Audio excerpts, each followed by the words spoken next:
Want to learn engineering and science? Well, you've tuned in to the right channel. Hit subscribe and press the bell icon and never miss an update from us. Hey guys, what's up? This is your friend and tutor Manas, and it's going to be yet another session in this lecture series on engineering drawing. Today, I'm going to be taking up a problem based on involutes, and the object that I'm going to be taking up is a square. So let's see what the problem has in store. Here we go. Draw the involute of a square with 20 mm sides for the following cases. String length equivalent to square's perimeter, greater than square perimeter, and then finally we have this case number 3, in the form of string length less than the square perimeter. So in totality we have to deal with 3 different cases. For 3 different cases we're going to have 3 different drawings of the involute. Okay, so let's start with case number 1. String length is equal to square's perimeter. So square, you know very well, it has 4 sides. Let's say its 4 corners be represented by 1, 2, 3 and 4.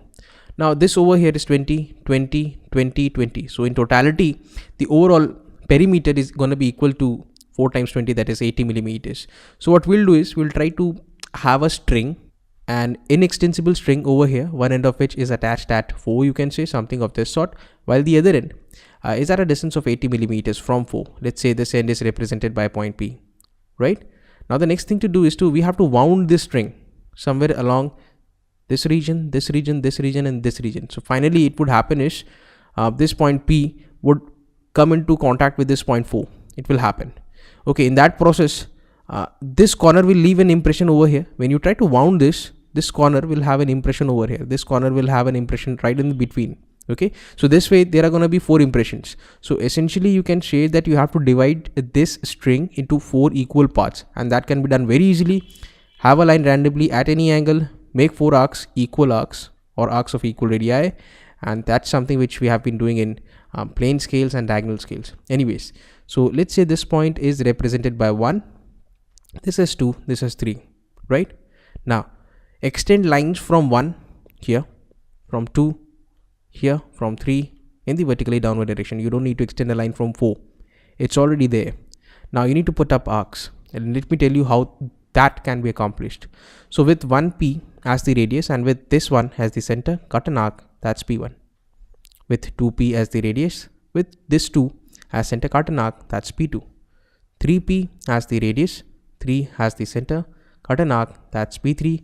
And then you don't need to do anything for this guy, because point P will be somewhere here only. Okay, exactly at 4, coinciding with 4 in fact.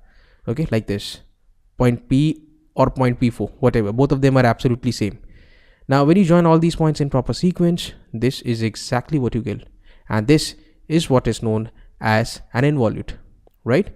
And if you watch carefully, the best way to draw this is like we have to draw this arc, and for this arc you have to take this 4 as the center. Okay, for making this arc, take this 1 as the center. For making this arc, take this 2 as the center, and for this final arc, take this 3 as the center. Now, all of this can be accomplished with the simple help of a compass.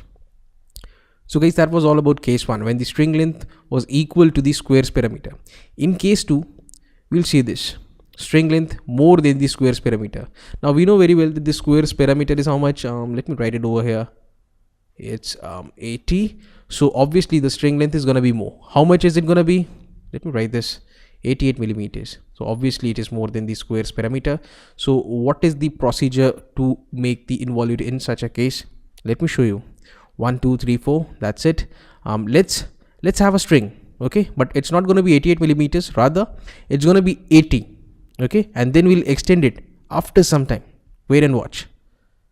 Okay, so let's divide this into 4 equal parts. The process is pretty simple. Okay, let's say this is 1, 2, 3 and that's 4. Now guys, this is 80 millimeters, but the string length is how much? 88 millimeters. So towards the right of 4 we need to travel again by a distance of 8 millimeters. So it's going to be something like this. Okay, now this is point P, and this distance from here to here is 88. Okay, now the steps are pretty simple. Have vertical line from 1 upward, have a horizontal line leftward from 2, a vertical downward line from 3, and that's it. Now here is the drill. With 1p as the radius, 1 as the center, cut an arc, p1. 2p as the radius, 2 is the center, cut an arc, that is p2. with 3p as the radius, 3 as the center, cut an arc, and that's going to give you point P3. And then finally, we have this 4p as the radius, okay, with 4 as the center, cut an arc, and that's going to give you point P4. And then finally, point P will be somewhere along here. To be very precise, it's going to be here. This distance and this distance is going to be same. This is going to be point P. When you join all these points in proper sequence, the curve that you're going to have is popularly known as an involute. And in this case, the string length is more than the square's perimeter. So that was case number 2. Let's take on case number 3. Okay, and as far as case 3 is concerned, string length is in fact less than the square's parameter. Right now here I'm going to be assuming that the string length is 72, and you know very well that the square's perimeter is 80 already, you know that. Anyways, so let's have a square 1 2 3 4. Let's draw a line which is going to be equivalent to the square's perimeter. Okay, we're going to fit this 72 millimeters. Just wait and watch. Now this is 80 millimeters. Obviously it has to be divided into 4 equal parts. This is pretty simple. 1 2 3 and 4. Before this, since the string length was more, therefore point P was towards the right of 4. But in this case, the string length is less. How much is it? It's 72. So from here, you need to mark a point somewhere here at a distance of 72 millimeters. That is point P, whose path is supposed to be tracked.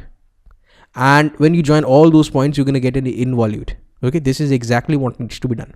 So start drawing lines from 1, 2, 3, right? This way. Now with 1p as the radius, 1 as the center, cut an arc, P1. 2p as the radius, 2 as the center, cut an arc, P2. 3p as the radius, 3 as center, cut an arc, that's P3. And this distance are going to be same, and this is going to give you point P's location. Now this is not P4. Let me remove this. This is simply point P. All right. And when you join all these points, obviously the curve that you're going to have is known as an involute. So guys, this was basically the 3 conditions that you may come across. Okay. So that was all for today. If you've got any doubt or query, do write them down in the comment section below. I'll be very happy to answer them. And if you believe that this video tutorial has added value to your knowledge of engineering graphics, engineering drawing, then do share and like this video, subscribe to this channel, and also press the bell icon so that whenever I upload a new video, you get a notification, you get an update. I'm going to be back with more such videos on drawing and mechanics. Until then, it's a wrap. This is Manas Patnaik signing off. Take care. Have a great day. Keep learning and keep drawing.